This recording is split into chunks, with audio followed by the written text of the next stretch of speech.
the Nike Vaporfly, I guess, came out as being the first of what people are now calling these, super shoes. And it was, introduced as part of Eliud Kipchoge's attempts to break, the 2 hour marathon. And yeah, it's been said and just not, proposed, but actually shown to, improve running economy. And the mechanism behind it are, suggested to be a combination of the interaction between the compliant and resilient foam that has a lot of energy return properties. So the foam itself returns up to 87% of the energy that basically gets stored in. So a combination of that, along with the carbon fiber plate that's within it, and they've managed to do all of this within a lightweight shoe construction. So when we tested them, they were around 210 grams, which is still relatively light for a shoe that's basically a marathon racing shoe. And is that what gives it its advantage? The fact that it can remain light and still have this kind of, what looks kind of like a fat bottom to the shoe. Is that the secret ingredient there, or is it the carbon plate? Yeah, what is making the difference here? Yeah, so it's actually a combination of all of those elements together. So we've long known that having a lighter shoe, was one of the consistent factors in research shown to be associated with a lower running energetic cost.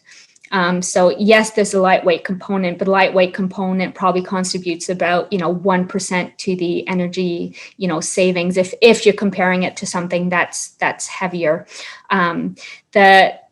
And then now there's debate amongst researchers whether is it the foam that contributes the most? Is it the carbon fiber plate that contributes the most? Is it actually the fact that the plate is curved? And it's actually the combination of all of those three elements that Nike has kind of managed to get in a right amount to lead to these improvements that we see. So it's actually hard to say that yes, it's only the foam, because only the foam without the plate has actually been shown not to be necessarily effective. And you can't say that it's only the plate, because if you actually look at the studies that have only looked at embedding plates, then even that component does not actually reflect the total amount of contribution that the Nike Vaporfly has been shown to return. And then, if you start comparing the curvatures as well, so, a flat plate does not give you the same energy return than a curved plate. So you can't actually just say it's one of these components. It's all of these components brought together in a synergistic manner that actually contributes to that enhancement of running economy or running performance. And I think, if I understand correctly, that we've had some of these things for a while. So we've had foam or similar foam in an Adidas shoe for a few years, and then we've had carbon fiber plates have been around for quite some time. And on their own, they weren't making too much difference. So as you say, it was perhaps the way they put it together with the bend, with the foam, is that the fact that it had to be put together in this very specific ways, that's what seems to be making the difference with these shoes? That would definitely be what Nike has managed to achieve, I guess. And it was funny, reading about this stuff recently, because I remember when this first started with the Breaking 2 project, and they were saying, we're going to have this Breaking 2 thing, we're going to have paces, and we're going to have a car, and we're going to do it on a track, and we're going to get past this 2-hour marathon. And the shoes are going to be a huge help. And I think everybody, including me, was okay. Yeah, fair enough. The shoes are going to be great. And it's, you hear this so much from every 2 or 3 years from manufacturers. But is it fair to say, with the records that have been broken, with the studies that have been done, the independent studies, is it fair to say that these shoes in certain scenarios are actually making a big difference, a big enough difference? Yeah, with all the increasing evidence coming out and all the world records falling and the, changes in the time, you have to have your head pretty far down in the sand to kind of say that these shoes aren't working. But I think there's some caveats to that. And yes, it's, I've done and I mean, I'll be completely honest, I was a little bit in that boat as well. And yes, the first research that came out on the Nike Vaporfly from where it became the 4% shoe was, a Nike sponsored lab. Now, subsequent studies in elite runners in well-controlled conditions, in similar cohorts of athletes that was tested in the Vo2 paper, also showed improvements in running economy, albeit to a slightly lesser extent. So they were more around the 3% mark. Once that started to come out, okay, yeah, sure, then, there is something potentially there to it. But again, all of these studies were on the elite athletes. And, if you start to think about, if you take a wider view of the shoe industry, well, who's actually the biggest purchasers of running shoes? It's not your 0.1% of the population who are, really the elite level, which was the driver for us to kind of run this study in a more of a recreational population, which is, sure, it's all very well and good that it might be working for the elite athletes, but what does it mean for the recreational runner, and will it actually work in a recreational based population if you do an experiment? So you're thinking, look, it does seem to work in the elites.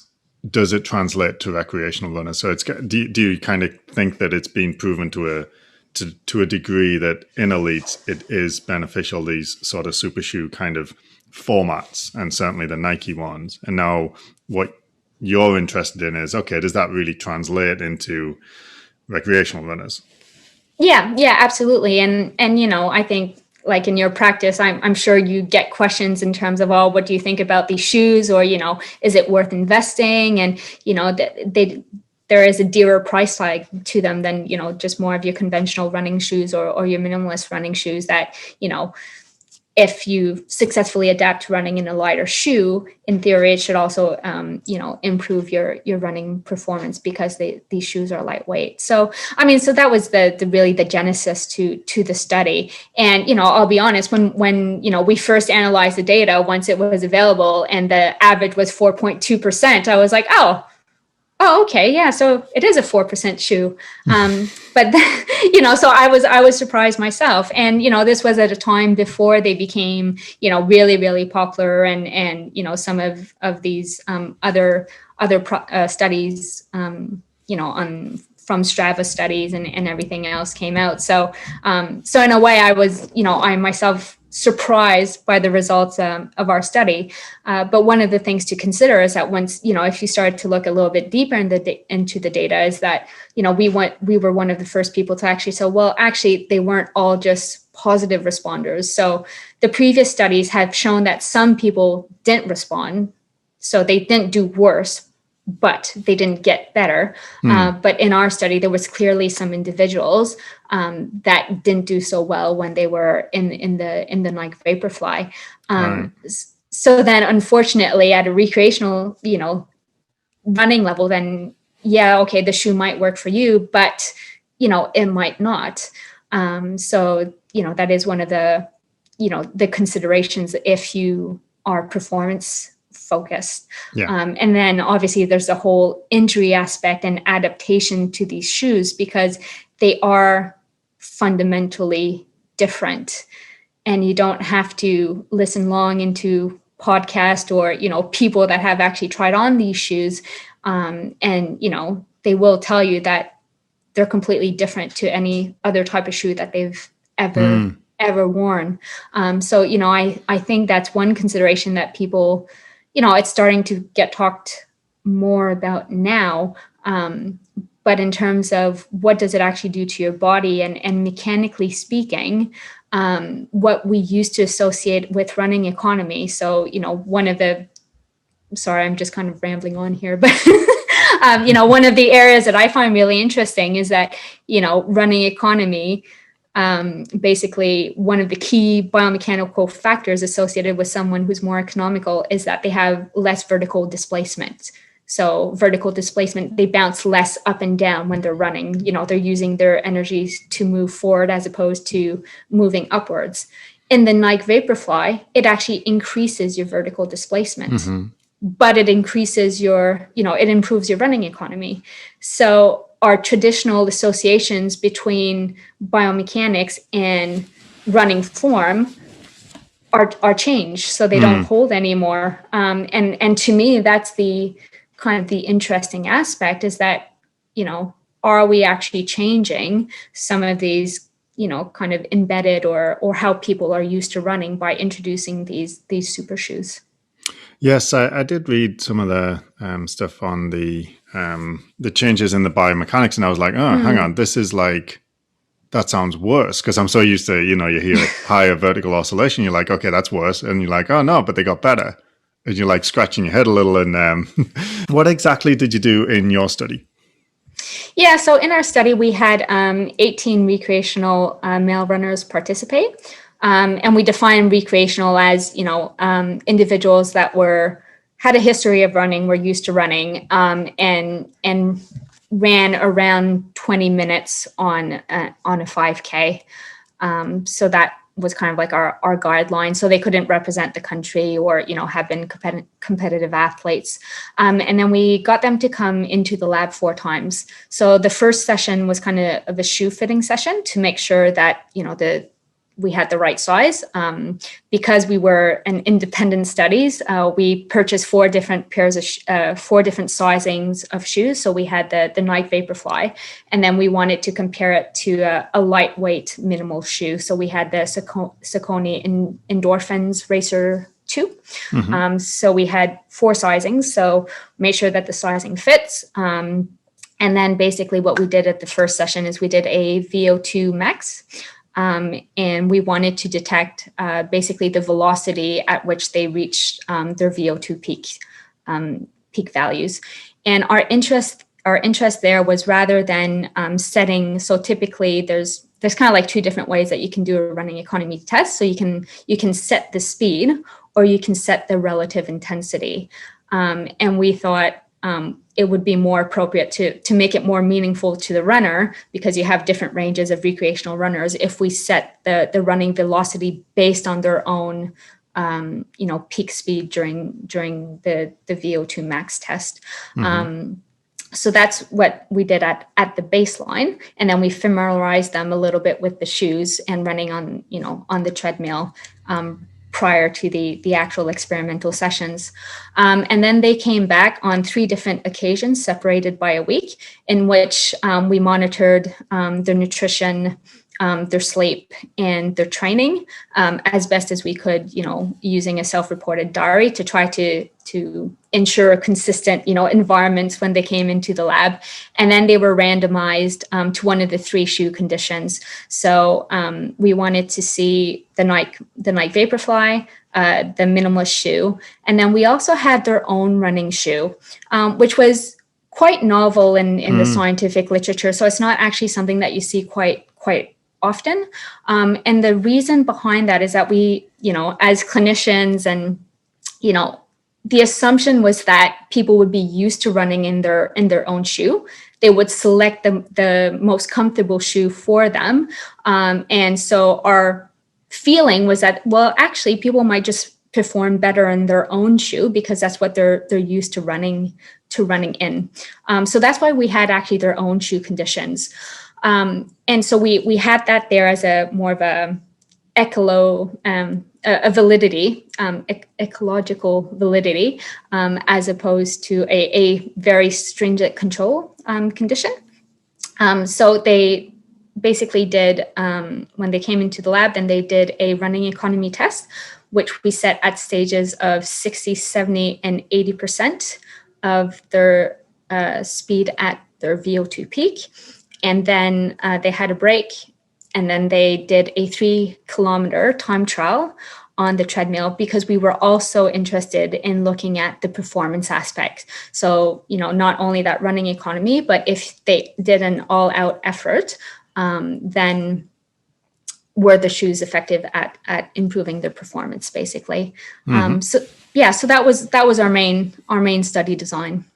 So if I can sort of just try and translate a little bit for the runners, it's, you get them in, you put them on a treadmill, you kind of run them to exhaustion and measure how much oxygen they're using in 3 different types of shoes. Is that? No, so there's 2 different tests. So the first one is the running economy one. So that's meant to be at submaximal efforts. Right. Okay. Sorry. Yeah? So you didn't run them to exhaustion. You just get them to run at a difficult pace, and then you measure at a constant speed. Yep. Yeah. So as a set speed, and then you monitor how much oxygen they consume, and then you can convert that into basically how much energy that they use to run at a given speed. So the more economical you are, the less oxygen you consume at a steady state of running, which is one of the factors to running economy, or it's how you look at running economy, is that at a given speed or pace, how much oxygen or how much energy are you consuming at that steady state. So we investigated that at 60% of their peak speed, and then at 70%, well, it's not really peak speed, but of the peak speed that they achieved during the Vo2 Max test, then at 70%. And then at 80%. So those are done in stages. So you basically, so we used a relatively short time span, because they were new to the running shoes, and we were kind of weary of injury, and we knew that they were going to be doing a 3K time trial afterwards. So you can use times between 3 minutes and 15 minutes to assess running economy in a steady state. Yeah, so we did that first. So we did 3 minutes, 3 minutes, 3 minutes. Then they had a break. Then they did a 3K time trial run, where basically they were indicated or encouraged to give a maximal effort. And it was blinded. So basically, they ran on the treadmill, and we set their speed initially at 90% of the speed that we got at that first session. And they would indicate to the researcher whether they wanted to run faster or slower. So as they were running, they could adjust the speed to go faster or slower.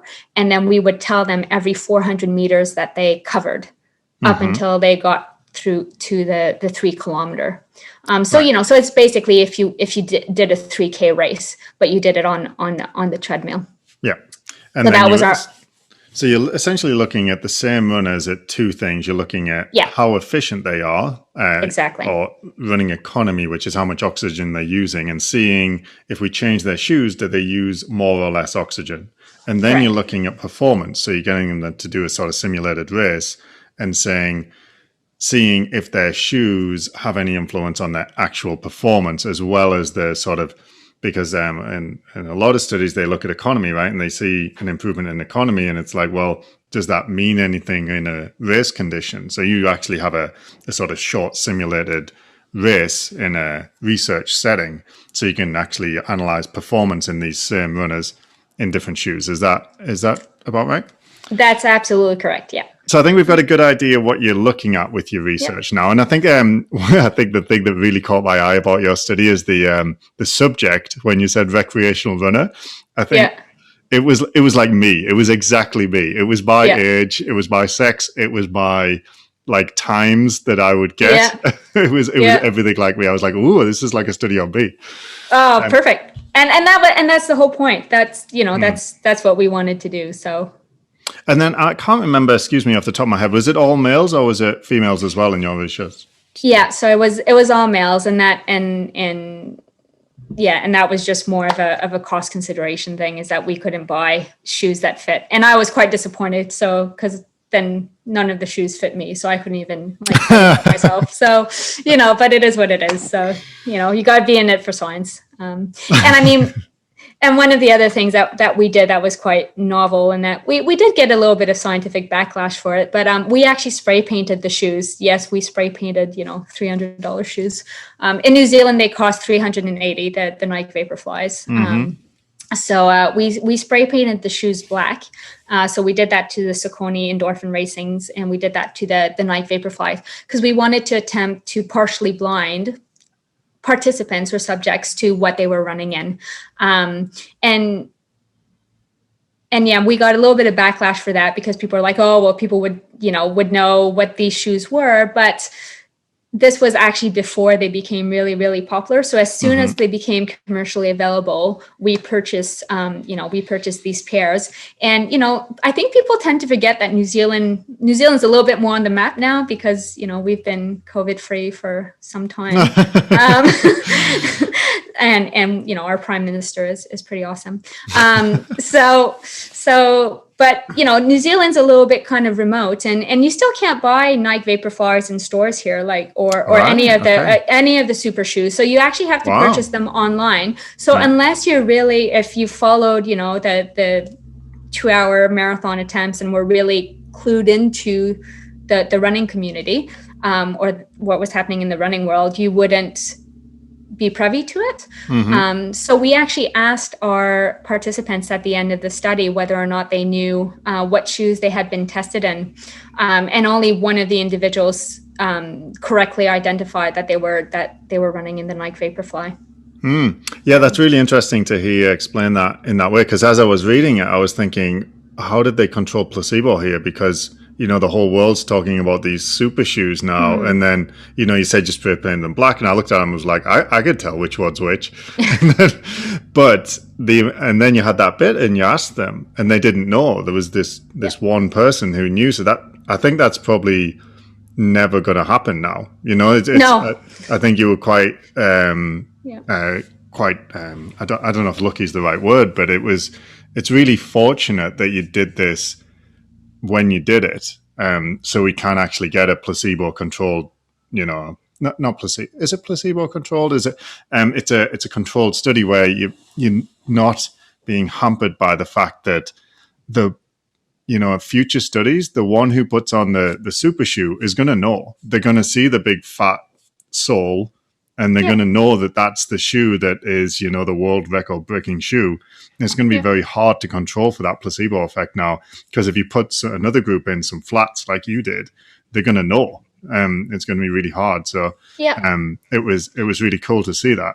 Yeah, so obviously they knew there was something different with these shoes. So we told them they were prototype shoes, but that we did the same both for the Nike Vaporfly with the minimalist shoe. So did you spray paint their own shoes too? No. They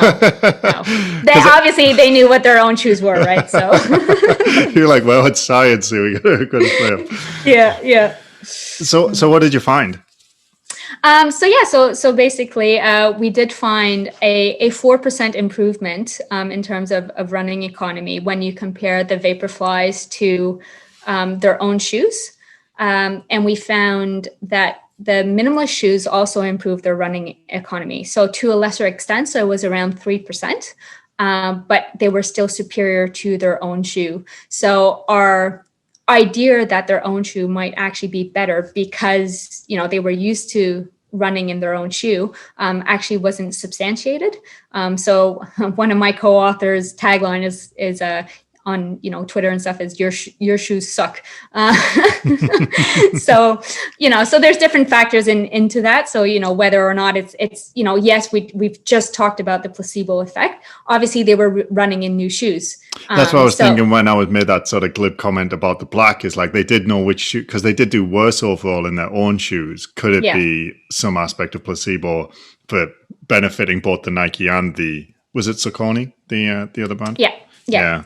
Okay. Yeah. So obviously we weren't able to rule that out. But the other aspect is that all of their own shoes were also tended to be heavier than, the Nike Vaporfly shoes and the lightweight racing flat. So we did do an analysis to to look at whether or not shoe weight contributed to the enhancement that we've seen. It didn't come out as being statistically significant, but yeah, I mean, there are some part of that likely played in that difference as well. So in our analysis, there was no statistically significant difference between the economy in the lightweight shoes and the Vaporfly. But if you look at the mean numbers, it was 3 versus 4. So, if you're saying, okay, well, that 1% difference, for some people might be relevant, but statistically speaking, it wasn't significant. So I'm just thinking, the wheels are turning as you're talking here, because my immediate question is, why would people not setting the same record times in the Saucony in flat shoes? And is it because people don't run marathons in those shoes and people don't run the longer distances in those shoes? Or is there something special about these new shoes? Yeah, so I mean, there's a difference between obviously economy and running performance. So economy is one aspect of running performance. And so, a 4% increase or improvement in running economy actually shouldn't translate or doesn't actually translate to a 4% improvement in, say, marathon performance. And the newer data that's coming out. So I know you've cited the Strava data, and a lot of people look at the Strava data and say, oh yeah, well, the New York Times report showed a 4 to 5% improvement in half marathon and marathon times when people switched to shoes, to the Nike Vaporfly shoes or the Nike, the Next Percent shoe. I take Strava data with a little bit of a grain of salt, because it's not really a controlled environment. It's self-reported, type of footwear and demographics. So yes, it can give you a general indication of trends. But yeah, I'd be a little bit cautious in over interpreting, the New York Times reported data. There's actually a preprint that's just come out analyzing, I think it's marathon performance, and their enhancements are in performance are more around the 1.8 to 2% in marathon performance. I think I read the abstract of that yesterday, actually. Because they did sort of a retrospective analysis of, this was elites again, I think, wasn't it? Over their performances in certain marathons over the last 10 years. Yeah. And they have found an improvement there as well. Yeah. So, I mean, again, not super controlled environments, and it's a retrospective analysis, but at least it's not self-reported footwear. So the researchers actually went out and identified through a video or image what the shoes were. And they were able to compare between years of, even within athletes, of those who actually changed to the newer shoes. So there's a lot of factors that play in improving performance. And, one could argue, okay, well, is the bar, yes, the super shoes definitely have helped to improve performance. That's not deniable. But as everybody lifts stuff, then, then the standard itself, people now, maybe they train differently. They train, they train harder. They believe they can run at that level. So, there's a lot of other factors that come into play when we talk about, the shift or the stepwise progression in running performance. So. And you do those stories and this trend, when someone sets the bar a little higher, people find ways to meet it. So it may be that the shoes helped set the bar a little higher, but maybe the other people who are meeting that bar and not being helped as much by the shoe as they think they are. Yeah, absolutely. And I think you titled your study something like, the shoes aren't going to be a game changer for recreational runners. So why did you choose that title, and what's your sort of takeaway for recreational runners? Yeah, so that was the preprint version. The online, yes, the published version has a more less catchy title. I guess the genesis for that title was a little bit more to grab the attention, as well. And it was just, so we released the preprint at the time that the World Athletics were coming out with their regulations on footwear. Not necessarily that I think our study had to play with that because it was too close to the announcement. But it was just more to highlight the variability in the sense that not everybody got better. And I think it was only, when you looked at the 3K, so we've just talked about the running economy one, but if we looked at the 3K time trial performance, the Vaporfly shoe improved performance around 2.8%. And that was actually substantially more compared to their own shoes and compared to the minimalist shoes. So coming back to your original question that you said, oh, well, why didn't we see everybody lift their game in minimalist shoe? Well, once we looked at the 3K all out performance test, the minimalist shoe actually didn't improve performance like the Vaporfly did. In that higher intensity effort. Now, there's a few reasons to that. Adapting to a minimalist shoe. I don't know what you run in. I've run in quite a lot of minimalist shoes in my life. Currently, I'm not, but I've run in I even have the sandally ones. What are they? The Zero shoes, and I've got some Vivos. So I've done quite a bit, and I've definitely experienced the difference between those and your more. I don't know if there's a real word for conventional running shoes, but more common running shoes.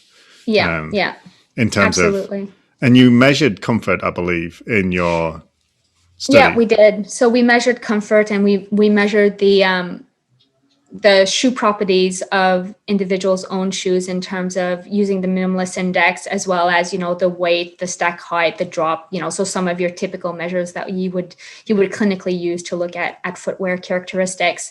And the minimalist shoe were by far more different to what people were used to wearing compared to the Vaporfly shoes. So the Vaporfly shoes, when you start to look at the drop and the stack height and the weight, they're more comparable, even comparing the minimalist index, they were more comparable to what our participants normally, which was one of the advantages of seeing what the normal shoes of people were. So they were more comparable to what people used to wear compared to the minimalist shoe.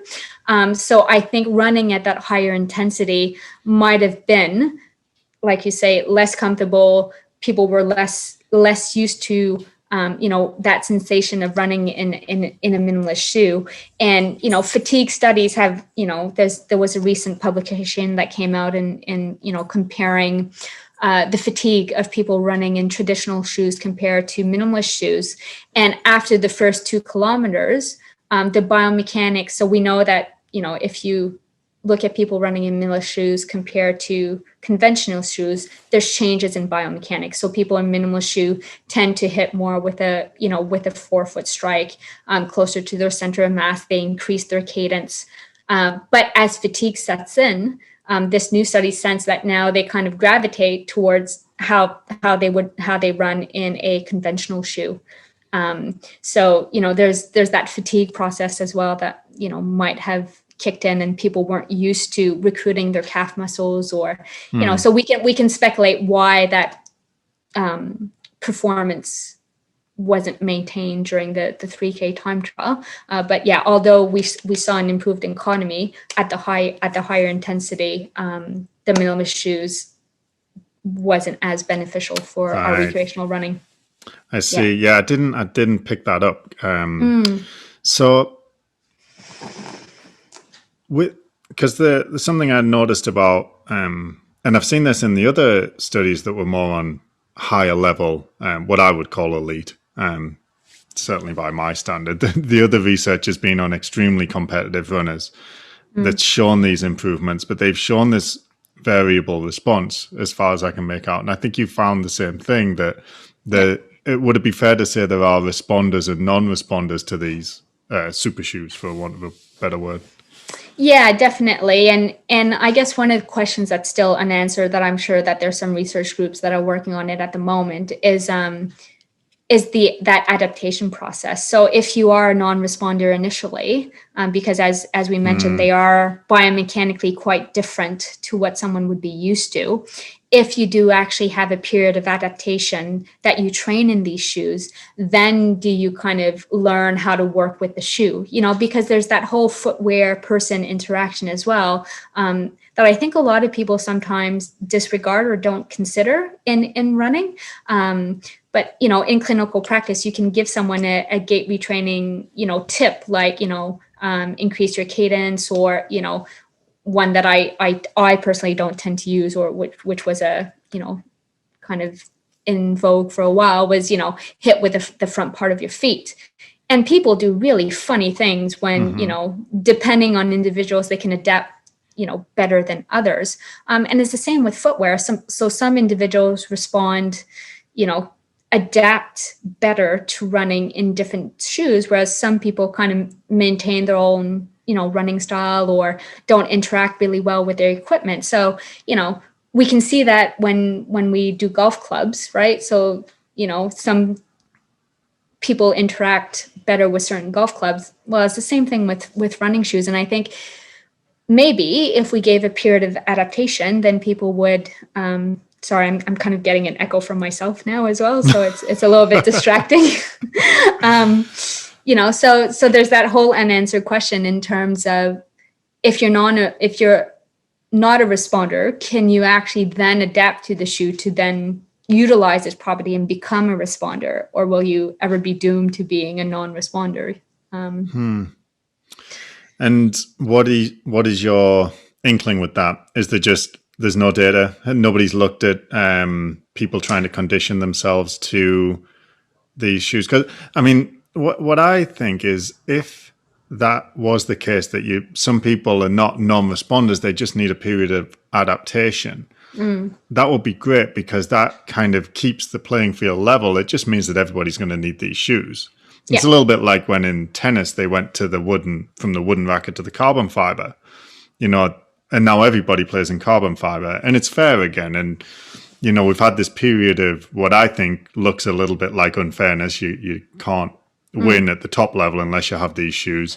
And I feel like that may come to the recreational level. And your study does seem to lend some support to that this might pan out where people's performances are assisted by this running shoe. Yep. But current evidence would suggest not everybody, which kind of sucks a bit, because you're not to know, are you? So if you're finishing second in your age group, and you both have the Nike shoe on, you might be sitting there thinking, how do I know I'm not one of these? Because there was someone in your study, I think there was 1 or 2 people who actually got worse. Is that right? Yep. For both running economy and performance.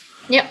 Yeah, correct. Yeah. So, at the moment, one of the easiest indicator that you can use, you're more likely to positively respond to the Nike Vaporfly if you're a rear foot striker. And you're potentially less likely to respond to the Nike Vaporfly if you're a forefoot striker. So Vo2 Max had highlighted that. And we also found a tendency of that in our paper.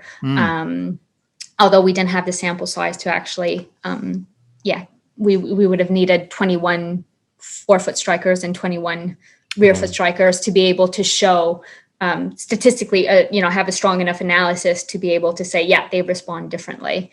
That's interesting. Because they had said, that the changes in biomechanics that ensue from changing into these shoes, they don't account for the improvements. That the shoes must be doing something as well. But certain running techniques, for example, heel striking, might make you more likely to benefit from these shoes. Are there other things as well that might make you more likely? At the moment, that's the only one that has some inkling of scientific evidence. And if you're an elite runner. Well, because in theory, from what I understand, a more efficient, a shoe that made you improve your running economy would typically work better in slower runners, from what I understand, because they have less wind resistance. So if you're running slower, you capitalize on improvements in running economy better than somebody who runs quickly. So when you have a better running economy, your actual performance translation might be closer. So let's take that 4% number. A slower runner might have a 4% increase in improvement in running economy, translate to something close to a 4% improvement in performance. But a faster runner might be something more like 2.3%. Am I understanding that right? So that's the theory, but is that the way it pans out? Yeah, I mean, that's the theory. And I mean, I can only speak to the data that we collected that showed more variability in recreational runners. Now some people got, 11% better, which is, which is greater than, but there's still some of these other factors that, interplay in that as well, is, that I mentioned earlier, is that, yes, we tried to keep it as controlled as possible, but they were tested on different days. So even though running economy and doing a 3K time trial on the treadmill has been shown to be reliable testing procedures, well, maybe, the nutritions were different, or maybe, their sleep was different, or their running pattern are different. So I think doing a study with recreational runner inherently has more external variability than potentially trying to do a study with elite runners, where their nutrition is more controlled, their training regimen is more controlled, that, their performance parameters are more controlled as well. So yeah. And so, yes, does the shoe work in most people, but not all recreational runners. And as I mentioned, it might just be, there might just be a need a time for adaptation as well. Well, let's hope so. Well, let's hope so. Well, again, that's just the science. If you ask me, do I think these shoes have a place? I would originally say no. Like, I personally don't like the way that the shoes change the fundamental running biomechanics, as I mentioned. Like, it's just completely changing in the sense of what's associated with performance. All of a sudden we have an increased vertical displacement. You have, a slightly slower cadence. You have an increase in the peak ground reaction force as well. There's less medial lateral stability in these shoes because of kind of their curved features, and they're a relatively high stack height, at around 40 is quite substantial. So we're kind of shifting everything away. I mean, I don't own a pair of Nike Vaporfly. But I think we're at a stage now that we're going to have to accept that these super shoes are part of the new normal. Yeah. So fortunately or unfortunately, it depends what your standpoint is. Well, there's been a ton of controversy. I think it kind of got, I don't know, put on hold with the Olympics being postponed, but they had the changes in. I don't know the exact wording of the ruling, but from what I understand, this is the first time that there's actually been regulation of running shoes, which is probably testament to the fact that this is the first time they made such a massive impact on performance. What are the regulations? Are you familiar with the regulations brought in, and what do you think of them? Do they address this issue? Yeah, so I mean, there was always some regulations in place in terms of regulating equipment and within world athletics, but the wording was rather loose in terms of, well, it shouldn't provide an unfair advantage, and it should be reasonably accessible to all athletes. So so what happened now is, because these shoes were seen to be doing such a difference, and then you could question as to, okay, well, were these shoes actually reasonably accessible to all athletes? The answer to that were no, because unless you were a Nike sponsored athlete, you didn't have access to these shoes. And did they provide a unfair advantage? And the answer to that would be yes. So in theory, these shoes were not following the regulations. But because of these loopholes, they were allowed to be used, and I think it just kind of brought the deficiencies in the regulations to light. So I mean, the new footwear regulations have come in, and they've put a series of measures in place. And I mean, the main regulation is that they're limiting the stack height. So I think they've limited it to 40 millimeters, which just so happens to fit with the Alphafly. So there's debate as to, how that came about. But anyway, that's another story. And the idea here is that it just limits the innovation that can happen within that amount of space. Because the more scaffolding or the more space that you give for people to put technology in or anything else, then the more technology can be embedded within a shoe. Now we're basically saying, okay, well, do what you want within that 40 millimeter space, basically. And does that go far enough for you, or do you think that 40? I mean, I suppose at some point there's a bit of an arms race, right? And the other shoe companies are trying to develop shoes with similar performance benefits. Yeah. And they're all going to be limited now within 40. So at some point, this is probably going to peter out, and these different brands will have different versions of this same shoe. Yeah, and it's already starting to happen now, like all the different companies are coming out, Saucony, Brooks, Adidas, they're all coming out with these new super shoes. Now, no one has, I'm sure they've probably compared them behind closed door, but, there's nothing available in the public domain showing, whether one brand is outperforming another.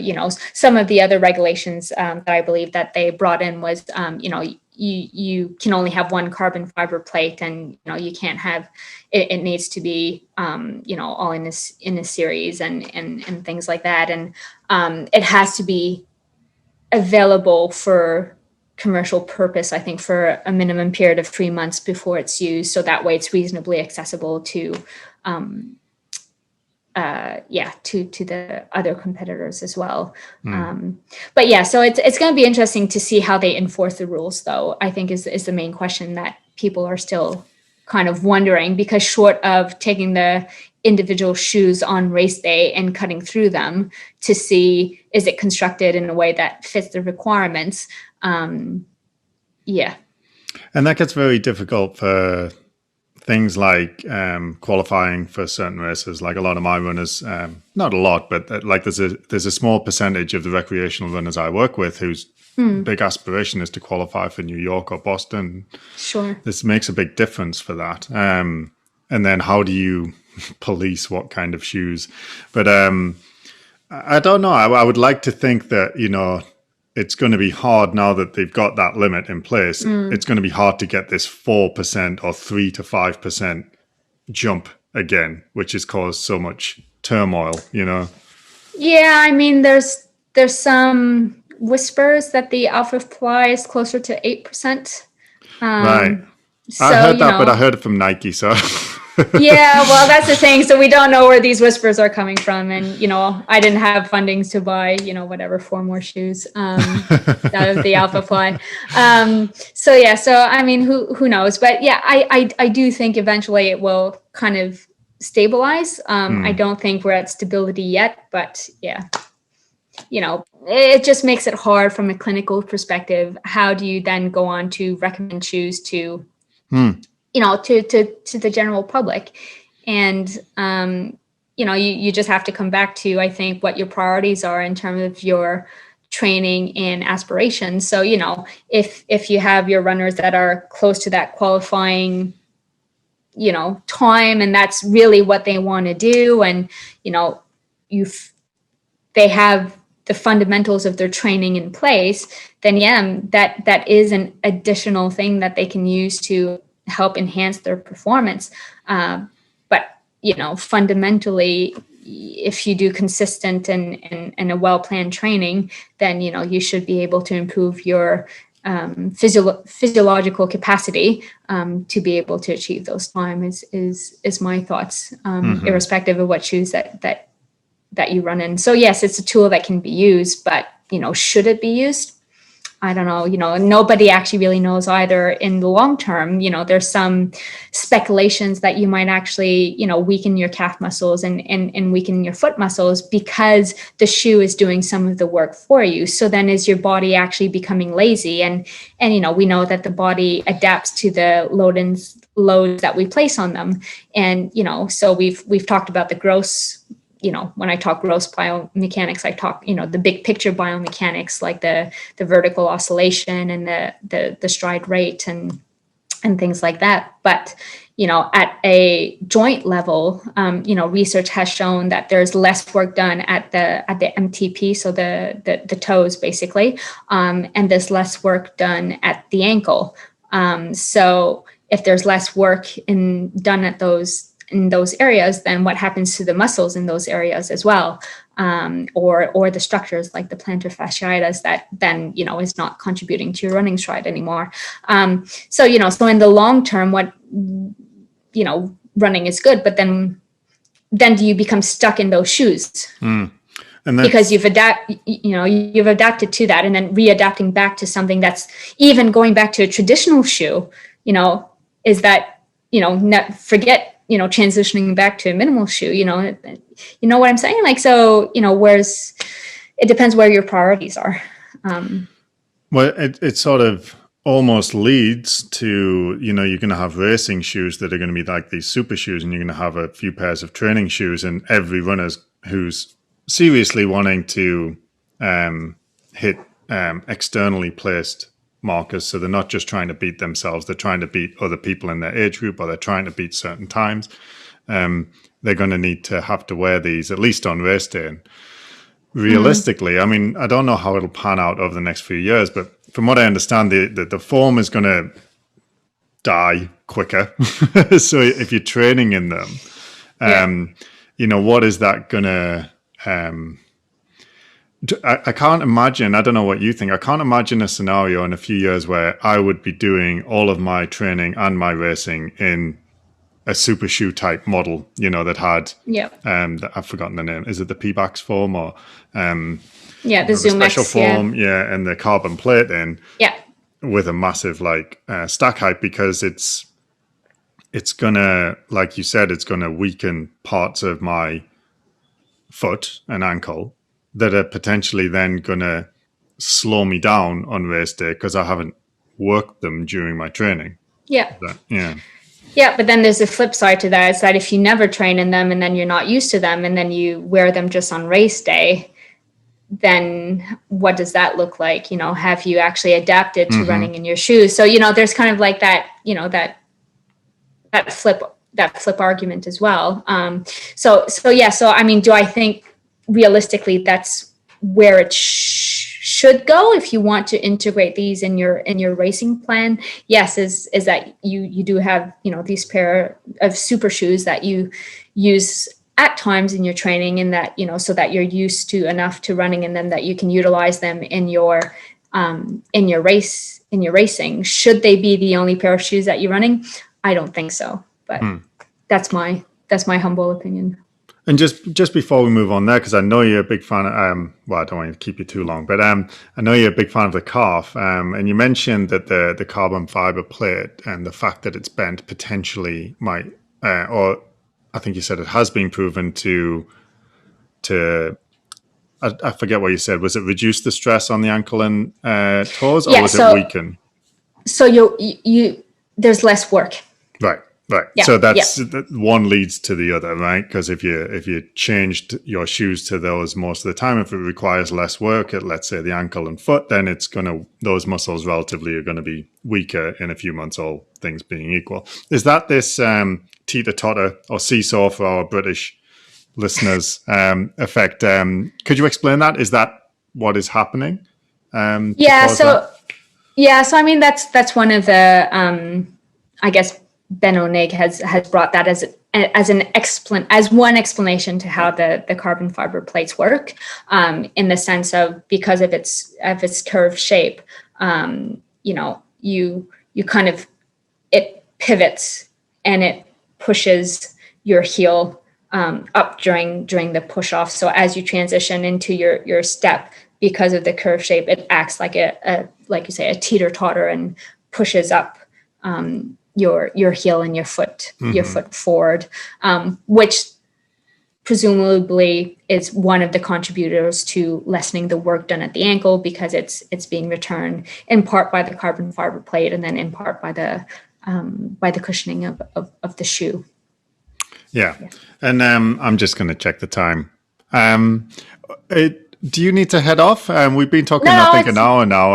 No, it's fine. Yeah, we've had technical difficulties. Well, I'm happy to jump back on at some other time to talk to you about the calf muscle if you want to do a footwear and a calf muscle one.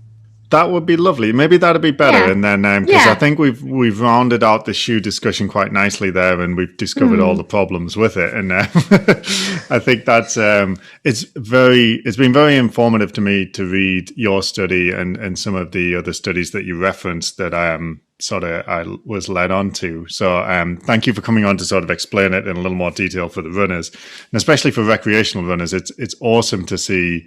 Like when I saw the study on recreational runners, and I was like, "Oh man, they recruited me!" I was very excited. So, I'm glad. That's yeah. Is this what are you planning to do in the future? Because I know you have other interests like jump landing and stuff like that. What are your plans for the future? Yeah, so I mean, I guess I have a few areas of interest. So one of the ones that are right in is injury prevention, particularly around the ACL and the knee. But then there's my whole calf muscle area that I'm really passionate about as well. So as you've alluded to, I've developed an app to help clinicians quantify calf muscle performance. So at the moment, we're just going through the validation process of the app, just to make sure that the values that are outputted corresponds to lab-based values. So we're in the middle of that process. I'm working with rugby union to help them with their calf injury problems as well. So instigating better calf muscle testing procedures that are targeting in athletic populations, and in the running area. So at the moment, I'm just finalizing actually biomechanical analysis comparing the different running shoes that our participants wore. So we did do 3D motion capture with them. Further exploring that, what we've just talked about, those mechanical differences between their running gait. And I've also kind of really interested in the whole area of just running and footwear and basically, footwear selection and footwear comfort. So I think that's a relatively unexplored area in terms of really its usefulness. One of the things that we found in our study is we did take those perceptual measures in terms of, how comfortable individuals were in the different shoes, and how much they actually perceived that the shoes helped to enhance performance. And their perceptions were actually not linked with whether or not they did better or worse in any of the shoes. So just because individuals were, for instance, more comfortable in the Vaporfly or thought that the Vaporfly improved their performance, their perceptions weren't actually linked to how much they improved or if they improved. So that wasn't actually a good filter to, as you've kind of alluded to say whether or not they believed they would respond or to detect the responders to the non-responders. So going down that path a little bit at the moment as well, to further explore footwear. Yeah, that's really interesting because I thought I saw in your data an inverse relationship between, I think it was running economy and comfort level, in that the people that the less comfortable, they found it less comfortable, but their economy was better. Did I see that correctly? Yeah, so that was for the minimalist shoe. So even though participants were the least comfortable in the minimalist shoes, so they were more comfortable, for instance, in their own shoe than the minimalist shoe, they still performed better in terms of the running economy in their minimalist shoes. So and for the really minimalist shoes, it wasn't associated. Yeah. And because I discussed with Cody when I spoke with her this, the comfort filter paradigm, which is sort of where a lot of clinicians have landed, that, we have to, the most evidence-based way to advise people on footwear is to say that the most comfortable is the shoe for you. And I would say that contradicts that proposition. Yeah. And this is, I believe, unless I'm getting this wildly wrong, that the comfort filter paradigm sort of proposes that you have a preferred movement path and you will choose the shoes that are least likely to cause you an injury because you'll feel that they feel best for you. And I think that's more related to injury prevention as opposed to performance. But but again, I think you have to go back to the terminology and, comfort filtered paradigm theory It's a theory. It's a paradigm. Yeah. There's actually no scientific evidence to substantiate if you run in a more comfortable shoe that you'll have less injury. There's no evidence of that. I'm not saying it's not the right way, because at the end of the day, you know, as long as you're out there running, you'd rather be running in a comfortable shoe than a not comfortable shoe. But your level of comfort is actually not necessarily associated to how well you're performing in those shoes, and or to the number of injuries. If you're not injured, then yeah, that's a great way to, you know, obviously select running shoe if it's going to encourage you to run. But, you know, there is some evidence that certain shoes are better for treating certain, you know, musculoskeletal conditions and whatnot. So, yeah, I think there's more to footwear prescription than just footwear comfort. And that's probably an easy way for people not to think about footwear prescription too much. Right.